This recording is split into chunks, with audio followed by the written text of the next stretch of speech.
오늘 말씀은 우리 구약성경 927면 우리 잠언서 15장의 말씀입니다. 잠언서 15장 1절에서 마지막 절까지를 한 절씩 교독합니다.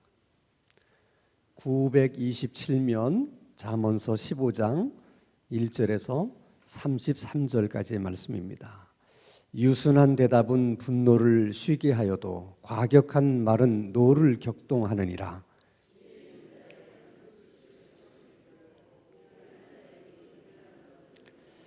여호와의 눈은 어디서든지 악인과 선의를 감찰하시느니라.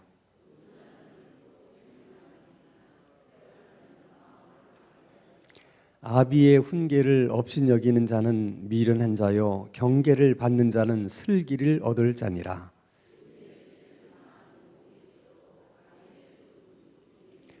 지혜로운 자의 입술은 지식을 전파하여도 미련한 자의 마음은 정함이 없느니라.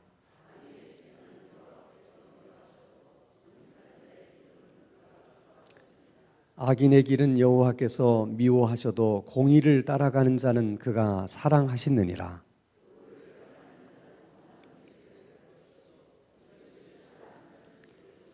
스올과 아바돈도 여호와의 앞에 드러나거든 하물며 사람의 마음이리요.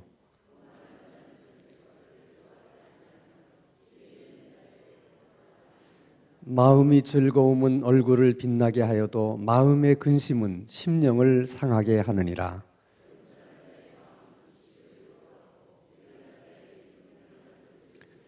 고난받는 자는 그날이 다 험악하나 마음이 즐거운 자는 항상 잔치하느니라.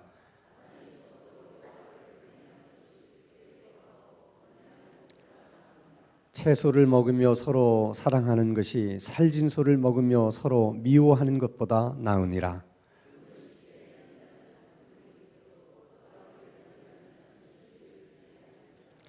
게으른 자의 길은 가시 울타리 같으나 정직한 자의 길은 대론이라.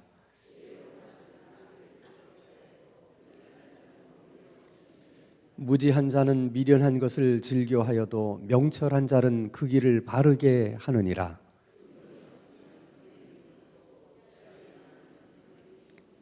사람은 그 입의 대답으로 말미암아 기쁨을 얻나니 때에 맞는 말이 얼마나 아름다운고.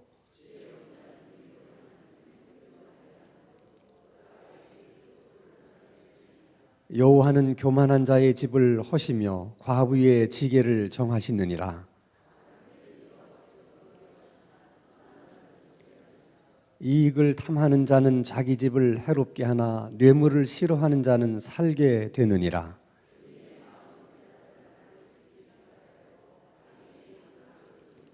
여호와는 악인을 멀리 하시고 의인의 기도를 들으시느니라.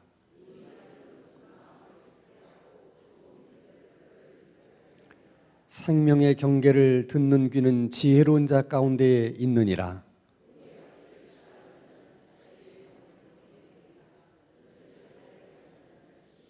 (33절) 다 함께. 여호와를 경외하는 것은 지혜의 훈계라 겸손은 존귀의 길잡이이니라. 아멘. 이게 사람하고 말을 하다 보면 그 사람이 하는 말만 보고도 우리가 그 사람에 대해서 알 수 있는 것이 참 많아요. 그 사람의 억양을 보고 이분이 뭐 충청도 분이냐, 또 뭐 경상도 분이냐, 전라도 분이냐, 뭐 이런 것들도 알 수가 있고, 또 그 사람 말하는 것을 보면서 이분이 말하기를 아주 좋아하는 사람인지 아니면 아주 조용한 사람인지도 알 수 있고, 또 이 사람이 교양이 있는 사람인지 또 교양이 없는 사람인지도 알 수 있습니다. 근데 오늘 잠언서에서는 사람이 어떻게 말하느냐 그것을 보고 그 사람이 지혜가 있는 사람인지 어리석은 사람인지를 알 수 있다, 이렇게 말씀을 합니다. 여러 가지 예를 들어서 쭉 설명하는데 우선 1절 말씀을 한번 보겠어요. 한번 같이 읽어볼까요? 유순한 대답은 분노를 쉬게 하여도 과격한 말은 너를 격동하느니라. 그러니까 유순하게 말하는 사람은 화난 사람도 그 화를 좀 이렇게 잦아들게 만들지만은 이게 과격한 말을 하는 사람은 그냥 가만히 있던 사람도 화나게 만드는 그런 사람이라는 거죠. 그러니까 지혜로운 사람은 자기 스스로도 화를 잘 내지 않지만 다른 사람에게도 화를 잘 내게 하지 않는 사람이 지혜로운 사람이라는 거예요. 뭘 가지고? 말 가지고 그런다는 거죠. 그러니까 지혜로운 사람과 지혜롭지 않은 사람을 이게 말로 구분할 수 있다 하는 것이 오늘 잠언서 15장의 가장 중요한 주제예요. 자, 18절 말씀에도 보면 비슷한 말씀이 있습니다. 자, 분을 쉽게 내는 자는 다툼을 일으켜도 노하기를 더디하는 자는 시비를 그치게 하느니라. 이런 사람이 다 지혜로운 사람이라는 것입니다. 자, 2절의 말씀도 한번 볼까요? 같이 한번 읽습니다. 시작. 지혜 있는 자의 혀는 지식을 선히 베풀고 미련한 자의 입은 미련한 것을 쏟느니라. 이제 우리식으로 얘기하면 지혜 있는 자는 말을 많이 안 해도 한마디 말을 했더라도 이렇게 건질 게 있고 이렇게 들을 게 있다는 거예요. 그러나 이렇게 지혜롭지 못한 사람들, 미련한 사람은 말을 많이 해도 얻을 게 없고 그 말에서 이제 건질 게 없다. 그러니까 지혜로운 사람은 말 한마디를 해도 어떻게 뭔가 이렇게 다른 사람에게 유익한 말을 하고 덕스러운 말을 하는데, 지혜가 없는 사람들은 말은 많이 하는데 자기가 하고 싶은 대로 말을 하는데 상대방의 입장에서는 별로 도움이 안 된다는 것이죠. 자, 4절의 말씀도 봅니다. 온순한 혀는 곧 생명나무지만 패역한 혀는 마음을 상하게 하느니라. 그러니까 부드럽게 말하는 사람, 따뜻하게 말하는 사람은 생명나무라는 것은 살리는 말을 하는 사람이라는 거예요. 부드럽게 말하고 따뜻하게 말하면 사람을 살리는 역할을 하는데, 아주 과격하게 말한다든지 이렇게 패역한 말을 하는 사람은 상대방의 마음을 상하게 한다는 것은 뭐냐면 죽이는 역할을 한다는 거예요. 지혜로운 자의 말은 사람을 살리는 것이고 어리석은 자의 말은 사람을 죽이는 것이라는 거예요. 말이 얼마나 중요한지 모르죠. 그 다음에 우리 23절 말씀을 한번 더 볼까요? 23절. 사람은 그 입의 대답으로 말미암아 기쁨을 얻나니 때에 맞는 말이 얼마나 아름다운고. 지혜로운 사람은 때에 맞는 말을 해서 많은 사람을 기쁘게 한다는 거예요.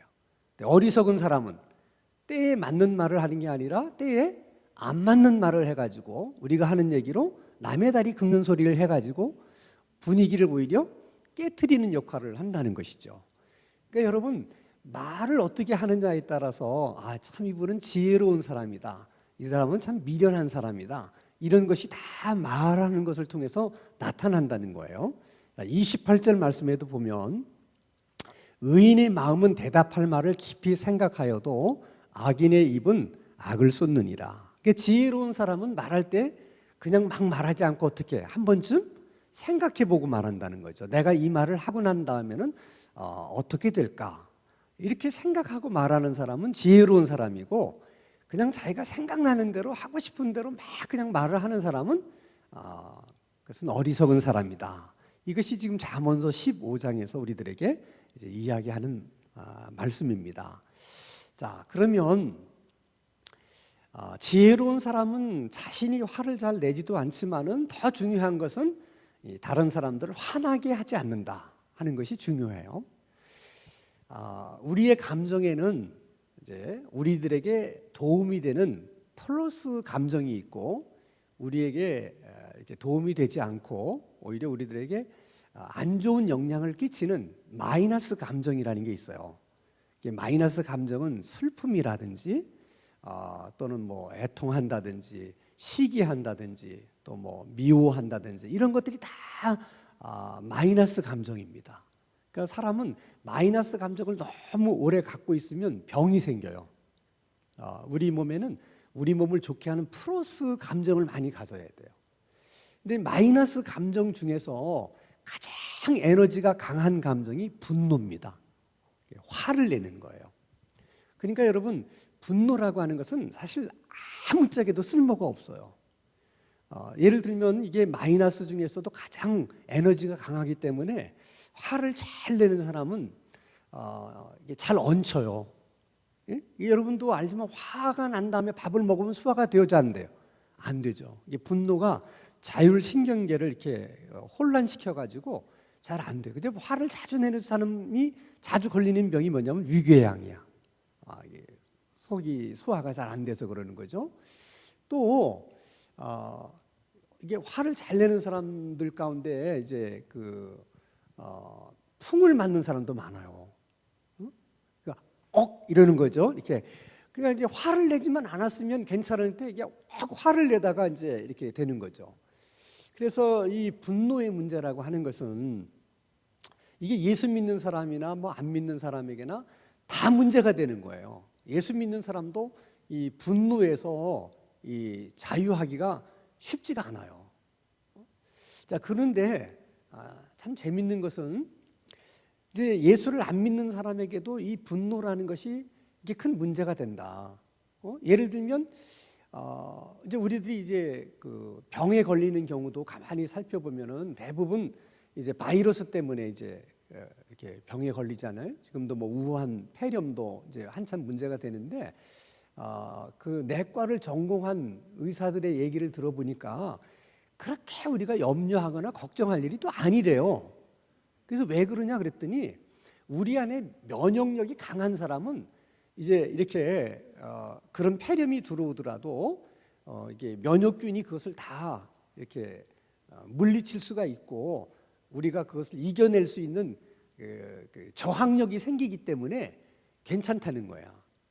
다시 말하면 우리가 이제 간염균이 들어오면 면역력이 강한 사람한테는 뭐가 생겨요? 항체가 생기잖아요. 그런 사람들은 감염이 계속 들어와도 그걸 이겨낼 수 있는 항체가 이미 생겼기 때문에 절대로 감염이 안 된다는 거야. 근데 이제 면역력이 약한 사람은 이제 감염이 되는 것처럼 이런 모든 지금 이제 폐렴도 마찬가지라는 거죠.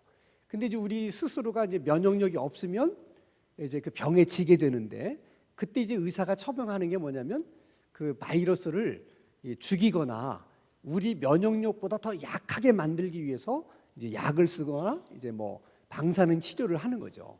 그러면 이제 그 바이러스를 이제 막 이제 반절쯤 죽여 놓으면 이제 우리 연약해진 세포가 이제 그 세균을 이길 만한 그 정도 이제 힘이 되면 그걸 이제 극복해내 가지고 이겨내는 거죠. 그러면 우리가 치료가 됐다. 이제 그렇게 얘기한다는 거예요. 근데 이제 의사들이 가장 어려워하는 병이 뭐냐면 암이에요, 암. 이게 암이 어려운 이유는 뭐냐면은 외부에서부터 침입해 들어온 이 세균이나 바이러스가 아니고 우리 몸 안에 있는 세포가 일종의 이제 반란을 일으킨 거예요. 이 변형이 된 거예요. 그렇기 때문에 일단 암이 생기게 되면 우리 몸 안에 있는 세포가 이게 변형이 된 거기 때문에 그놈을 잡으려고 하면 그놈만 잡히는 게 아니라 건강한 세포도 이게 같이 잡힌다는 거예요. 그래서 이제 암 치료를 하면 대부분 주변 사람들을 보면 뭐냐면 방사능으로 계속 치료를 하다 보면 나중에 정상 세포도 너무나 많은 타격을 받아가지고 나중에 사람이 그냥 힘을 못 써요. 그래서 그게 가장 큰 이제 방사능 치료의 약점이 뭐냐면 면역력이 좀 있고 그걸 이겨낼 수 있는 의지가 있는 사람은 그걸 이겨내서 암을 극복을 하는데 이제 치료받는 과정 속에서 너무 힘들고 이제 지치게 되면 사람이 심적으로 약해지잖아요. 그러면 이제 오히려 면역력이 없어지게 되면 오히려 정상 세포를 많이 죽인 것 때문에 오히려 그 암을 이겨내지 못하고 이제 대부분 이제 세상을 떠난다는 거죠. 그래서 의사들이 대부분 암 치료할 때 반반이다 뭐 이런 얘기를 하는 이유가 결국은 의사가 치료하지만은 본인이 그걸 이겨낼 수 있는 이제 면역력이 있어야지만 이제 그게 가능하다. 이제 그런 얘기입니다. 자, 그러면 언제 우리 몸 안에 세포가 이렇게 반란을 일으키고 변이가 생기느냐? 이제 큰 충격을 받거나 우리가 어떤 일로 아니면 그냥 너무 화가 나서 우리 표현에 그냥 화가 머리끝까지 치밀어 오른다. 이제 그럴 때가 있잖아요. 그럴 때 우리가 자주 쓰는 표현이 뭐예요? 정말 미치겠네 이런 얘기 하잖아요. 정말 미치겠네 하는 순간에 우리 세포도 미친다는 거야. 그래서 암세포가 된다는 거예요. 웃을 일이 아니고 정말 그렇다는 거야. 그러니까 이 암이 누가 발생했다, 그것은 지금 발생된 게 아니고 3년 전쯤에 으아 미치겠네 그런 때가 있었다는 거예요. 그때 세포도 미쳐버린 거야. 그러니까 절대로 우리가 정말 막 와 미치겠네 이런 얘기를 하면 안 된다는 거야. 그러니까 그렇게 막 머리 끝까지 치밀어 오르는 분노를 내서는 안 된다는 거죠. 또 충격도 마찬가지예요. 그러니까 그 충격을 좀 이렇게 완화시킬 수 있어야 된다는 거죠. 근데 놀라운 것은 이 심리학자들은 과학적으로 모든 걸 접근을 하니까, 그래서 이제 분노하는 사람들을 또 이렇게 모아놓고 여러 가지 실험을 해보는 거예요. 그랬더니 놀랍게도 분노도 잘하는 사람이 있대요. 체질적으로 화를 잘 내는 사람이 있다는 거야. 마치 여러분 술을 마시면 많이 마셔도 이게 얼굴색도 안 변하고 잘 취하지 않는 체질이 있는가 하면 한 잔만 먹어도 뭐 10잔 먹은 사람처럼 얼굴 뻘개지는 사람이 있잖아요. 체질이 이제 술을 잘 받는 체질이 있고 안 받는 체질이 있는 것처럼 분노라고 하는 것도 체질적으로 분노를 잘 일으키는 사람이 있고 그렇지 않은 사람이 있대. 그러면 그 분노를 화를 잘 내는 사람의 체질이 뭐냐? 두 가지인데 하나는 강박증이 많은 사람이 그렇대. 강박증. 이 강박증이라는 건 뭐냐면 누가 시킨 게 아니고 자기 스스로 자기 마음에다가 선을 거놔요. 자기 기준을 만들어. 자기 기준을. 그리고 그 선을 안 밟으려고 매사 이렇게 조심하면서 사는 사람이야. 그러니까 그런 사람들은 뭐 예를 들면 뭐 신발장에 신발이 이렇게 나란히 있어야 되는데 조금만 삐뚤어져 있어도 그걸 못 봐. 가서 또 이렇게 바로 세워놔야 돼. 그게 일종의 강박증이거든요. 네? 분명히 문 닫고 이제 나가다 내가 문을 잠궜나? 잠궜겠지. 가다가 아니 안 잠근 것 같아. 이래서 다시 와가지고 여러 번 이렇게 잠궜어요. 그것도 일종의 강박증이에요. 이제 그게 이제 심한 사람일 경우에 오히려 분노를 많이 낸다는 거예요. 그럴 수밖에 없잖아요. 그런 사람은 자기 마음에 들기가 얼마나 어렵겠어요. 자기도 자기 마음에 잘 안 드는데 다른 사람이 마음에 잘 들겠어요? 그러니까 이제 뭐 자주 부딪히게 되고 이제 분노하게 된다는 거예요. 또 하나는 비합리적인 이 사고의 프레임, 체계를 가지고 있는 사람도 분노를 많이 한다는 거죠. 예를 들면 어떤 학생이 이제 삼수를 했는데 또 떨어졌어요. 그랬더니 이제 자기 자신에게 어이구 멍청해도 이렇게 멍청한 놈이 있나? 이렇게 멍청한 놈이 살아서 뭘 하나? 이렇게 자기 자신에게서 말하게 되면 자기 자신이 그렇게 미울 수가 없어. 그러면 자기 자신에 대해서 막 화가 나는 거예요. 이거 하나도 못하고 말이지. 삼수에서까지도 대학에 못 들어가냐? 그런 자신이 너무 미우니까 막 분노가 일어나는 거죠. 근데 이게 분노가 일어날 때 이게 이제 마이너스 에너지 중에서 강력한 에너지인데 이게 너무나 강하게 일어나면 감당이 안 돼, 우리 몸이. 그래서 우리 몸이 어떻게 하냐면 바깥으로 그것을 내보내려고 해요. 감당이 안 되니까. 그게 바깥으로 탁 내보내면 어떤 일이 일어나느냐. 그 이유를 다른 사람들한테 전가시켜요. 내가 삼수를 해서 대학에 못 들어간 이유는 우리 부모가 나에게 학원을 안 보내줘서 그래. 학원비를 안 줘서 그래. 이렇게 이제 부모를 원망한다든지 아니면 우리 사회는 있는 놈들만 다 대학 가게 만들어놨어. 뭐 이렇게 이제 뭐 사회를 비난한다든지 이렇게 이제 책임을 막 다른 사람에게 막 돌리는 거죠. 근데 이제 그걸 바깥으로 이렇게 쏟아붓게 되면은 그 분노가 엉뚱한 데로 나오는 거예요. 괜히 그냥 세워놓은 차 그냥 이렇게 못으로 긋고 지나간다든지 아니면 뭐 그냥 어디다가 이제 불질러 버린다든지 이게 다 그런 사람이에요. 자기 분노를 이제 그냥 이렇게 바깥으로 표출을 하다 보니까 보통 사람이 생각하면 이해가 안 되는 행동을 막 하는 거죠. 그런 사람을 조심해야 돼요. 그래서 여러분들이 혹시 뭐 지하철에서라든지 뭐 이렇게 해가지고 뭐 무슨 일로 부딪힐 때 잘 이렇게 보셔가지고 저분이 지금 분노가 극에 달해서 이렇다 그러면 절대로 시시비비를 가리려고 하면 안 돼요. 그때는 그 사람은 정상이 아니야. 그러니까 그런 사람을 세워놓고 충고하려고 그런다든지 이랬다가는 큰 봉변을 당합니다. 요즘 사회가 이래서요. 이 분노 장애를 갖고 있는 사람이 생각 외로 많아요. 분노가 많은 사람. 막 그걸 어찌 할 줄 모르는 거예요. 근데 이제 그것이 또 어떤 사람들은 이게 내놓지를 못하고 그걸 이제 품는 사람이 있어요. 이런 사람들은 이제 자해를 한다든지 아니면 나 같은 놈은 살아서 무슨 도움이 되냐. 우리 부모님에게도 짐이 되고 이 사회에도 결국은 짐이 될 거야. 그래서 어떻게 하냐? 스스로 목숨을 끊는 거죠. 자, 그러면 이제 생각해 보는 거야. 아니, 삼수를 해서 떨어졌다는 것이 뭐 좀 마음 아픈 일이기는 하지만 아니, 꼭 그게 뭐 멍청해서만 꼭 떨어집니까? 그런 거 아니잖아요. 아니, 여러분 표정은 그런 것 같아. 그런 거 아니에요, 여러분. 공부를 뭐 열심히 했더라도 그날 뭐 또 컨디션이 나쁘다든지 아니 뭐 또 하나씩 정답을 갖다 내려 적었다든지 뭐 이래도 떨어지는 거지. 꼭 뭐 멍청해서만 떨어집니까?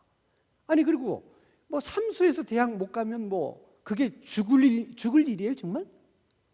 아니, 그게 죽을 일은 아니잖아. 그런데 그 사람의 생각과 체계는 그게 그렇게 생각하는 거예요. 그러니까 그런 생각을 갖고 있는 사람들은 분노를 자주 일으킨다는 거야. 분노. 근데 대개 그런 사람들은 집안에서 자랄 때 매번 안 돼, 하지 마, 이렇게 아주 경직된 억압된 분위기의 가정에서 자란 그 아이들일수록 그럴 가능성이 많다는 거예요. 그러니까 아이들을 너무 경직되게 키우면 그 아이들을 분노하는 아이들로 키우는 거예요. 그래서 우리 성경에서도 자녀들을 화나게 하지 말라 그러잖아요. 화나게 하는 아이로 키우지 말라는 거예요. 그 말은 너무 경직되게 아이들을 그렇게 하지 말라는 것이죠. 그게 참 중요해요. 아이들 키우는 것을 어떻게 키우느냐 하는 것이. 자, 그러면 이걸 어떻게 하면 좋냐? 이렇게 이제 분노가 있을 때 처방이 있어요. 처방이. 성경적인 처방이 있고 심리학적인 처방이 있어요. 우리도 아프면 양방 처방이 있고 한방 처방이 있어. 그러니까 어떤 경우는 양방으로 이렇게 이제 치료를 받아야 되는 게 있고 또 어떤 경우는 한방에 가서 또 치료를 받아야 돼요. 제일 좋기는 양방과 한방이 잘 이렇게 이제 협조를 해가지고 치료를 하면 사실 굉장히 효과적이죠. 이제 그것을 하는 병원이 어디 있어요? 야, 경희대. 또 아시네. 경희대는 이제 그 한의과가 유명하기 때문에 그걸 실험하는 거야. 그러니까 환자를 양방이 필요한 부분은 양방으로 이렇게 치료를 하고 한방이 필요한 부분은 또 한방이 도와줘가지고 사람을 이렇게 협진을 해서 치료하는데 확실히 그렇게 하면 더 효과가 있어요. 자, 모든 문제는 우리가 하나님의 말씀으로 다 해결할 수 있어요. 그렇지만 이제 그것이 사람의 신앙의 성숙도에 따라서 조금씩 다 다를 수 있잖아요. 그래서 때로는 양방과 한방을 같이 겸해서 치료를 받아야 되는 것처럼 말씀의 처방과 또 심리적인 처방도 같이 받을 필요가 있어요. 사람에 따라서는. 자, 그러면 성경적인 처방이 뭐냐? 우리가 잘 알고 있는 거예요. 빌립보서 4장 6절 7절 말씀을 보면 자, 아무것도 염려하지 말고 이 염려 속에는 다 들어가요. 분노도 들어가는 거야. 그러니까 아무것도 화내지 말고 그 얘기예요. 아무 일에도 분노하지 말고 모든 일에 화나는 일에도 분노하는 일에도 뭐 하라고요? 기도와 간구로 너희 구할 것을 어떻게? 감사함으로 하나님께 아뢰라. 그러면 늘 저걸 실천하면 된다는 거야. 그리하면 모든 지각에 뛰어난 하나님의 평강이 그리스도 예수 안에서 너의 마음과 생각을 지키신다. 분노하는 마음도 어떻게 하신다? 지켜주신다는 거예요. 그러니까 저 말씀을 늘 마음속에 담고 분노하는 순간에도 아무 일도 염려하지 말고 아무 일에도 분노하지 말라고 그랬지. 분노하는 대신 뭐 하라고 그랬지? 기도하라고 그랬지. 그러니까 분노가 하는 순간에도 기도하려고. 하나님, 지금 제가 화가 나는데 이 문제 해결해 주세요. 분노를 잡을 수 있게 해주세요. 뭐 절제할 수 있게 해주세요. 그 순간적으로라도 그렇게 기도하라는 거야. 약속이잖아요. 그렇게 기도하면 하나님이 우리의 생각과 마음을 지켜주신다는 거예요. 이게 첫 번째 처방이에요. 처방. 자, 저 처방을 가지고 또 안 되는 사람은 두 번째 처방이 필요해요. 데살로니가전서 5장 16절 18절 시작. 항상 기뻐하라, 쉬지 말고 기도하라, 범사에 감사하라. 이것이 그리스도 예수 안에서 너희를 향하신 하나님의 뜻입니다. 1처방에서 기도하라고 하는 걸 했잖아요. 이 처방에서 필요한 건 감사야. 그러니까 화가 나도 어떻게? 감사. 상대편이 화를 내도 감사. 모든 걸 감사하라는 거야. 그것도 감사하라는 거야. 그러면 화가 나다가도 이게 이제 싹 사그러드는 거죠. 그렇죠? 싹 사그러들어. 한번 이건 실천해 볼 필요가 있어요. 막 화가 날 때, 오 하나님 화가 나서 감사합니다. 할렐루야. 그리고 나면 그 다음에 또 화가 날까요? 참 쉽지 않은 거예요. 그래도 화가 나면 저하고 면담이 필요하신 분이야. 그러면 자, 세 번째 처방입니다. 디모데 에베소서 4장 26절 같이 합니다. 시작. 분을 내어도 죄를 짓지 말며 해가 지도록 분을 품지 말라. 그러니까 화가 나도 화가 나는 게 어쩔 수 없는 일이라면 뭐 하지는 말자. 그걸로 죄는 짓지 말고 해질 때까지는 품지 말고 빨리 분을 풀자 하는 거예요. 처방전이에요. 이것도. 이 세 가지 처방전을 가지고 자기에게 잘 맞는 처방전을 쓰시면 돼. 처방전을. 자, 그러면 심리적인 처방은 뭐냐? 심리적인 처방에서 첫째는 뭐냐면 분노라고 하는 것도 이게 마이너스 감정에서 가장 에너지가 큰 것이기 때문에 이걸 정서장애, 정신장애로 여겨야 된다는 거야. 다른 말로 얘기하면 분노를 자주 내거나 크게 분노하는 사람은 환자라는 거야. 그걸 환자라고 생각해야 된다는 거야. 그리고 본인은 그것을 이게 병이구나. 내가 이 감정에 장애가 있는 사람이구나. 이렇게 생각해야 된다, 일단. 근데 대부분 화내는 사람들은 누가 문제예요? 화를 내는 사람들 되게 물어보면 누가 문제야? 그렇지, 다 다른 사람이 문제예요. 사실은 자기가 환자라는 거예요. 자기가 환자고 자기가 장애가 있다 하는 거예요. 두 번째는 아까도 얘기했지만은 이 생각하는 이 사고하는 체계가 이렇게 합리적이질 못하고 그런 비합리적인 그런 생각을 가지고 있는지를 봐서 그걸 고치셔야 된다는 거야. 그 틀을 바꾸지 않으면 이 분노가 잘 해결이 안 된다는 거죠.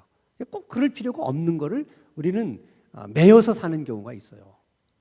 똑같이 한번 얘기해 봅시다. 자, 신발장에 신발이 나란히 있는데 조금 신발이 이렇게 삐뚤어졌어요. 그렇게 해서 세상이 뒤집힐입니까? 아니면 그 신발이 그렇게 됐다고 해서 내일 비가 와요? 아니, 그렇게 돼서 달라지는 게 뭐가 있어요? 아무것도 없어요. 근데 그 사람에게만 그렇게 중요한 거야, 그게. 그런 거를 보면서 이제 그랬다 하더라도 신발이 삐뚤어져도 달라지는 것은 아무것도 없구나. 신발이 삐뚤어질 수도 있구나. 이렇게 생각하라는 거야. 자꾸 그렇게 노력을 하라는 거야. 그것이 마치 안 되는 일인 것처럼 생각하지 말라는 거야. 그럴 수도 있구나. 이렇게 자꾸 그렇게 생각을 해라 하는 거예요. 그다음에 이제 세 번째가 중요한데, 이제 누가 화를 내거나 그랬을 때는 반드시 질문을 해야 돼. 질문을 해야 돼요.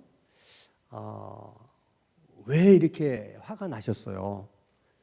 뭐 때문에 이렇게 기분이 나쁘세요?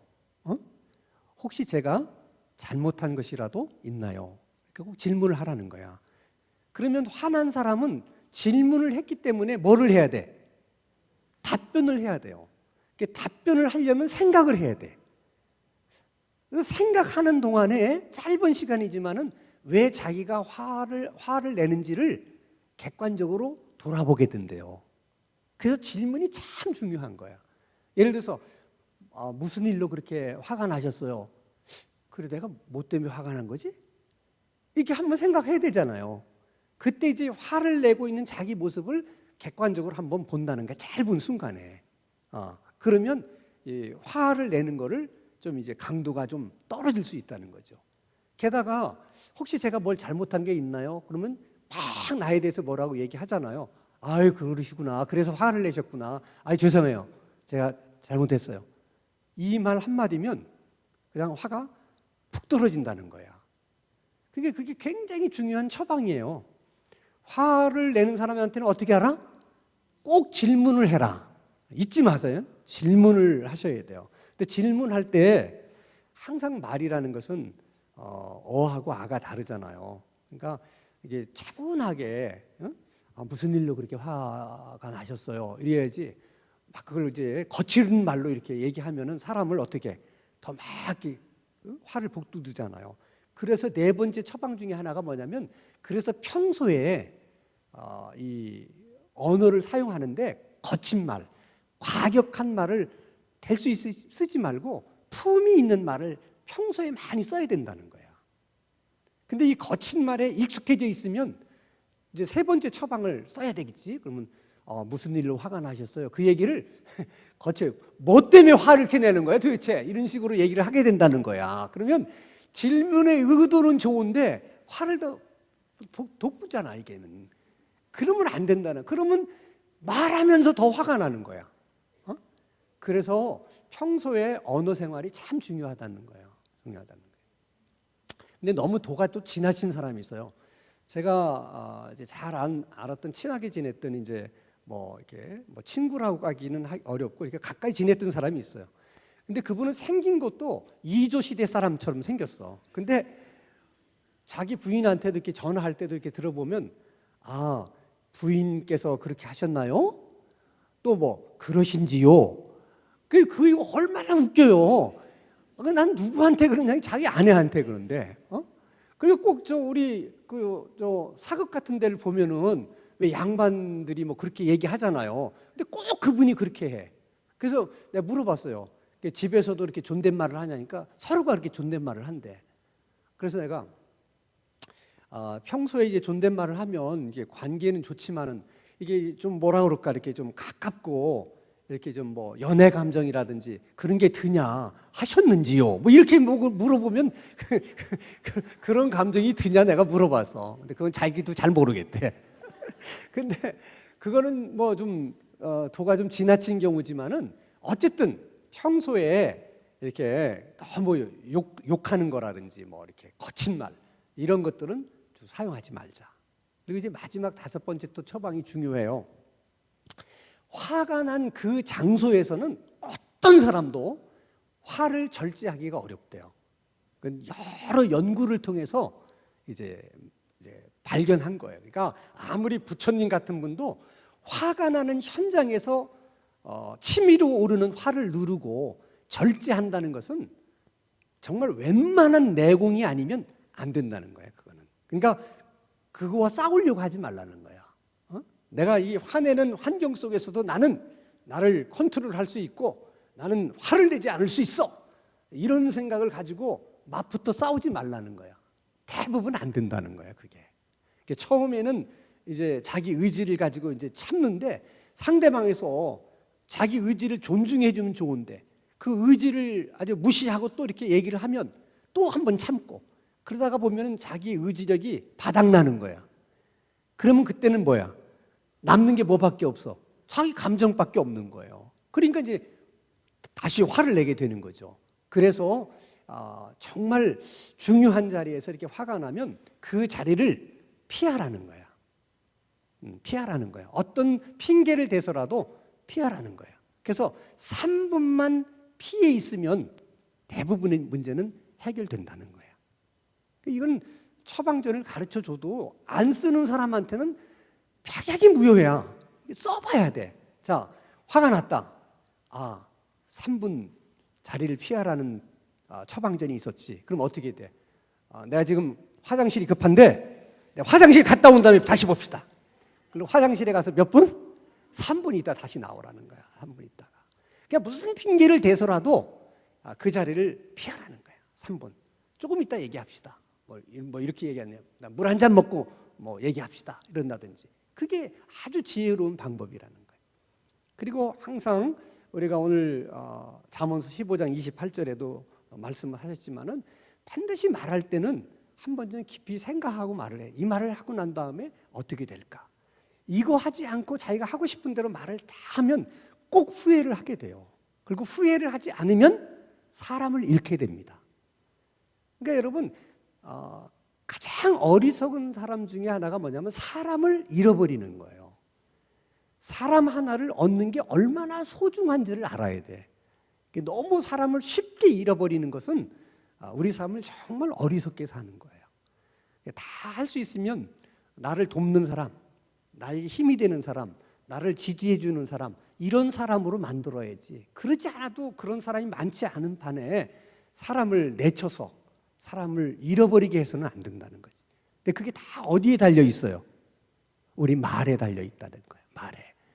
그래서 오늘 저녁에는 이 말에 대한 것을 이제 집중적으로 생각을 했는데, 잠언서가 항상 어떤 사람이 지혜로운 사람이고 어떤 사람이 어리석은 사람이냐.